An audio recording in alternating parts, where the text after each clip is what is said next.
Welcome to the Besties with Breasties podcast. I'm Beth Wilmus, author, speaker, and founder of a human investment organization, otherwise known as a nonprofit, called Faith Through Fire. Our mission is to reduce the fear and anxiety breast cancer patients feel and replace it with hope and a path toward thriving. I'm Jess, a mom of two, former college soccer player, elementary PE teacher, and fitness enthusiast. I was diagnosed with stage 3 breast cancer just before my 40th birthday. And I'm Jamie, researcher, retired professional boxer, and breast cancer survivor who keeps life busy and joyful with a funny farm of animals, a loving family, and a big heart to serve others. This podcast is about our experiences with breast cancer And life after as young survivors and moms.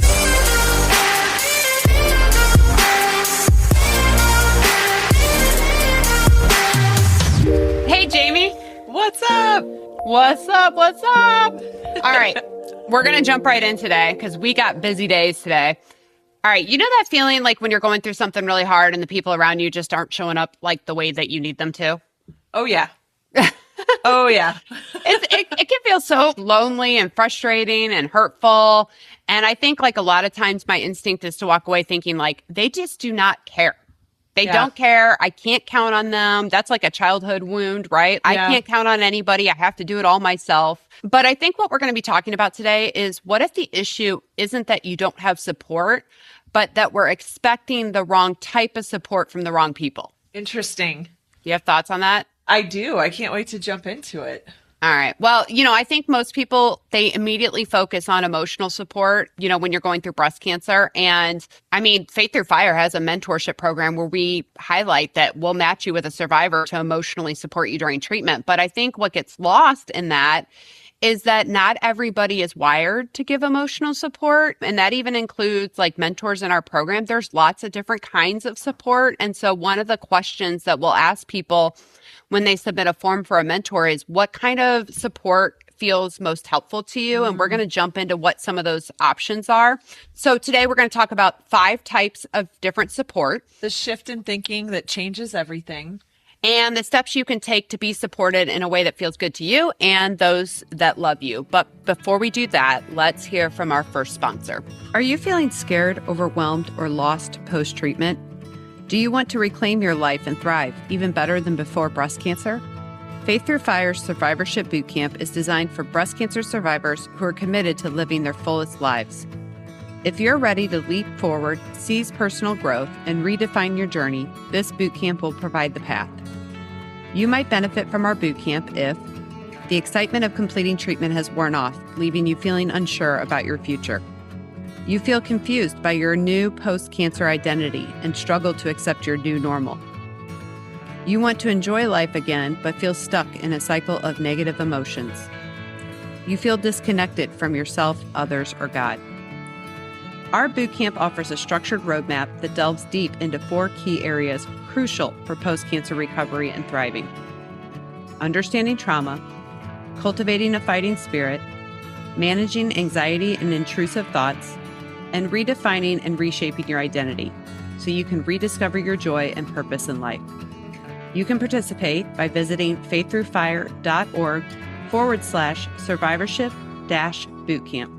All right, we're back. So I'm not going to start with emotional support because that's the one everybody expects. Let's start with social support.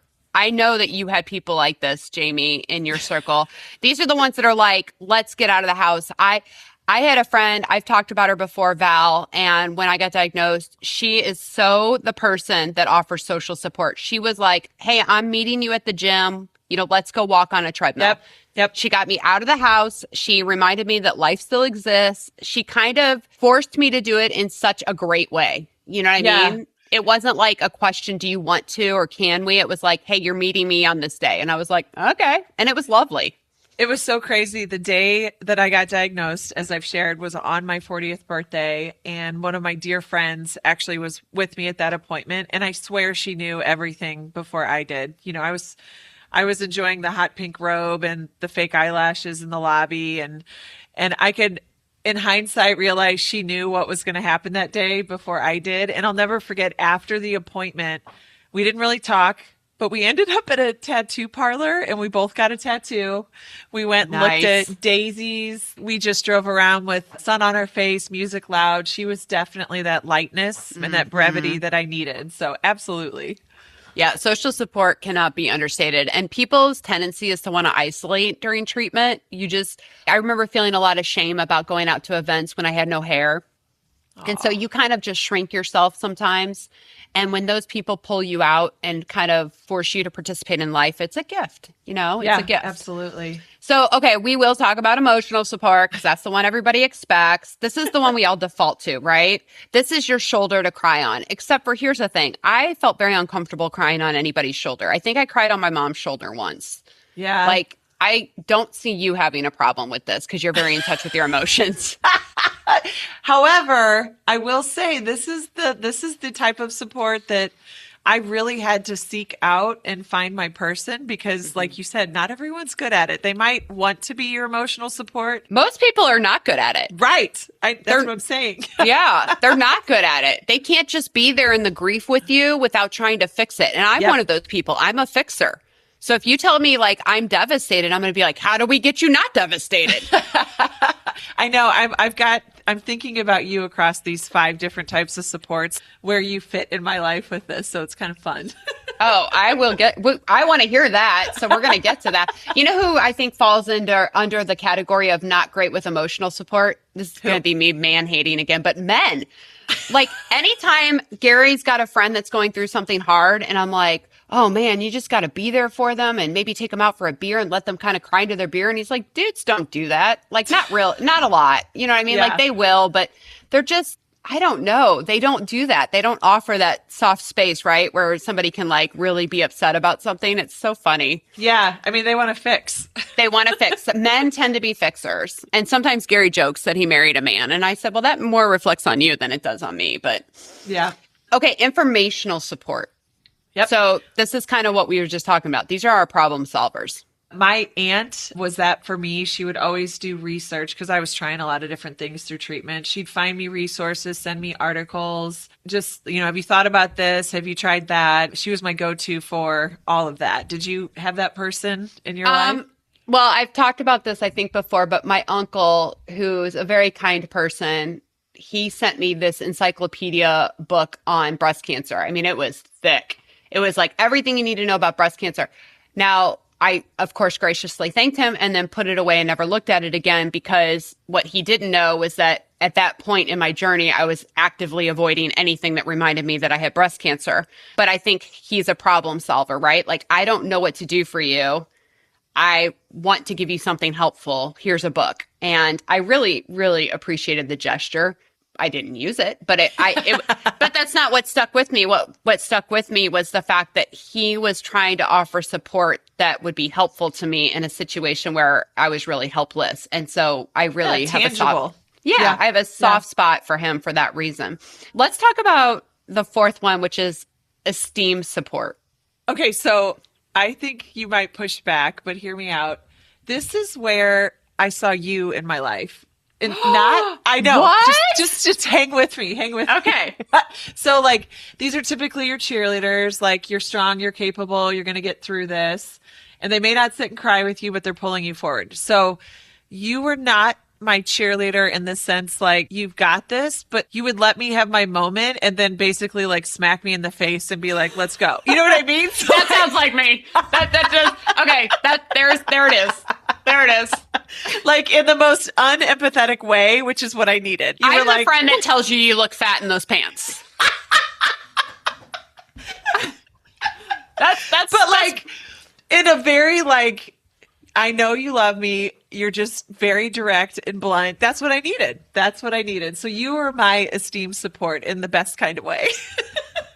Just so people know, when I am that kind of friend to you, there is a flicker where I go, is that too much? And then I quickly land on, no, they need this. She doesn't stay there long. No, I never do. I never do. Well, that's actually nice. I don't get to be the cheerleader often for people. I'm not the rah-rah, like you can do anything kind of person. I'm kind of like quietly lurking in the background until you ask me something, and then I'm going to tell you what I really think. You're going to hit me right between the eyes. Right. But I did like the idea that you said pulling you forward, because that's what I'm trying to do, right? You do. Is not let people sit in what Can't they're stay dealing stuck. with. Right. Mm-hmm. Okay, so let's talk about the fifth one. Well, no. Let's pause. Do we want to do boobs in the news, or should we do the fifth one first? Let's do boobs in the news. And then drop the fifth? Yep. All right, we're going to make you people wait. Boobs in the News is a fun segment where we read funny tweets by real people or ridiculous news stories. Boobs in the news, boobs in the news, boobs in the news. So this one I have feelings about. You have feelings about everyone. I do. Okay, so do we know where Queensland is? Because apparently it's going to be the site of the 2032 Olympic Games. So Australia? No. It might be. Well, now I want to know. You don't know? It sounds very Australia. It does. We're just going to go with it. Okay, so the 2032 Olympic Games rowing competition is going to be on Rockhampton's Fitzroy River. Okay, now that sounds okay to you, right? Except for that it is a crocodile habitat. It's a crocodile habitat 370 miles from the city hosting the Brisbane Olympics. Brisbane's Australia, right? Yeah. Okay, yeah. And officials are not considering alternatives. They said, we're committed to this. There's no reason to be looking at alternatives when you have the level of confidence that we have, right? I would be so terrified while I'm rowing that I'm going to tip and fall in that there is no way in hell I'd be able to like put my best game face on. Yeah. Like, do they tip? Do Olympic rowers tip? What if you hit a crocodile with your oar? Right. I have a lot of questions. So apparently Fitzroy crocodiles are managed under Zone E, which is a classification in which the animals are left undisturbed unless they start eating things the state cares about, such as pets. Or people that fall over. Then their behavior is officially classified as dangerous, at which point a wildlife officer is dispatched to retrieve whatever's left of the dog. Yikes! I feel like it's like a variable that shouldn't need to be a part of an Olympic event. If you're like an extreme rower, it could be like a crazy sport thing, but like that's a weird variable for an Olympic event, I think. So, yes, and not okay for their mental health as they try to prepare for this. 500 rowers signed an open letter last month asking the state to pick literally anywhere else. They're like, anywhere else. They did. So they're afraid. Yeah. So you think about this. So like I was a professional fighter and I would have to train for the environment I was going to compete in. Like, what does that look like for these people? Say that again. You had to what? You train for the environment, that you're going to compete in. So like, how do they prepare for that in a relevant and meaningful way? Do they? Yeah. You know what? I would love to see how their coaches prepare them for this. Do they get in the water and pretend to be a crocodile? And they're like, I'm coming for you. What are you going to do in this situation? Keep your heart rate down. Yeah. Keep your heart rate down. Don't let that Fitbit get too crazy. You just keep your eye on the ball, right? And then you start rocking the boat. What are you going to do, son? What are you going to do? Oh, I mean, surely there's enough bodies of water to figure this out. That's crazy. Yeah, I agree. So who's the boob to you? The people, the officials who decided, the people who decided to put all these rowers in a crocodile-infested river. What morons? Wild. I know. I'm that's not even a boob. That's a moron. I mean, there's your boobs. There's your boobs. Boobs in the news, boobs in the news, boobs in the news.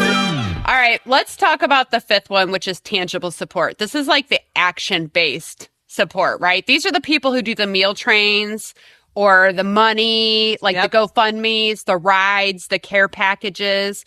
That is those people, which I also quite appreciated. I loved it when a little fun surprise would find its way to my mailbox or a meal would find its way to my porch, because my love language is acts of service. So anything that makes my life easier, I totally appreciate. What about you? Yes, action based. That's my biggest advice to people going through. When people say, "How do you show up?" It's like, just show up. Just show up and do something. Don't make them make more decisions. Go do a load of laundry. I had a girlfriend come over. She cleaned my house the first couple weeks without me asking after my double mastectomy, and it was like amazing. I think the thing that's interesting is that like cancer is not this isolated event, and it's interesting to watch the types of support fade over time and kind of processing that and what you need in different seasons. Yeah, a lot of people feel a little abandoned. Yeah. But that's not other people's fault. They think they were there for you in the crisis, and then when the crisis dissipates, they go back to homeostasis, which is so funny because we talk about this in our survivorship boot camp, right? Yeah. Once you have the fear, you activate, and then supposedly after the threat is gone, you go back to homeostasis. So people who are functioning normally and haven't had a crisis, that's what they're doing, but you're not there yet. You're still in fight or flight. You're still in crisis mode, even though the danger has quote unquote passed. And so when people kind of fade into the background and they start saying things like, you did it, you beat it, you're fine now, everybody's like, nope, actually, I feel worse than ever. And where is everybody? Yep. So you really got to understand the dynamics at play there. They're not trying to abandon you. It's just that their stress response cycle is normal and yours is Complete. not. Complete, yeah. They have closed the trauma loop. You have not. That is what's happening there. So let's talk about the shift that changes everything, because really it's about, figuring out what are people good at, because they're not going to be good at all 5 of these. Correct. Right. And so like if I have an expectation that this friend is going to be, dropping meals off and instead, sending me, it's like if somebody's not meeting your expectations, is it that they're providing no support or they're not providing the support that you would find most helpful in that moment? Yep. And that goes back to saying what you need and being clear on who's strong in that category, because then you just set yourself up for disappointment and it's not really fair to them or to you. Yeah. Like think about if your best friend is like awesome at getting you out of the house and making you laugh and acting like nothing's wrong, right? But then you're upset with her because she's not helping you emotionally process. Yep. And it's like, but that's not her superpower. Right. Her superpower is to pull you out of your funk, right? And focus your energy on something else. And so if you have that expectation of her and now she's not meeting it, now your relationship dynamics could be at risk and you feel disappointed and she feels kind of hurt. Yeah. So I think this episode is really about putting people where they're best suited. I mean, do you think? Yeah. Like shifting that from they aren't showing up for me to what sort of support are they actually good at giving and are they doing that? Yeah, because we're going to, if you don't take that time to really think, which again, maybe it's asking too much when you're in the thick of things. This though, I feel like carries you through all kinds of things in life, not just breast cancer. But when we misunderstand their intent, you're going to pull away from people who are trying to show up. You're going to miss the supports that are actually being given and you're going to isolate, and that's not good. Right. So matching people to their strengths, I think, is what I'm hearing. Yep. Before we kind of close out this episode, let's hear from our second sponsor. Thrivent is a proud sponsor of Faith Through Fire. Thrivent believes money is a tool, not a goal.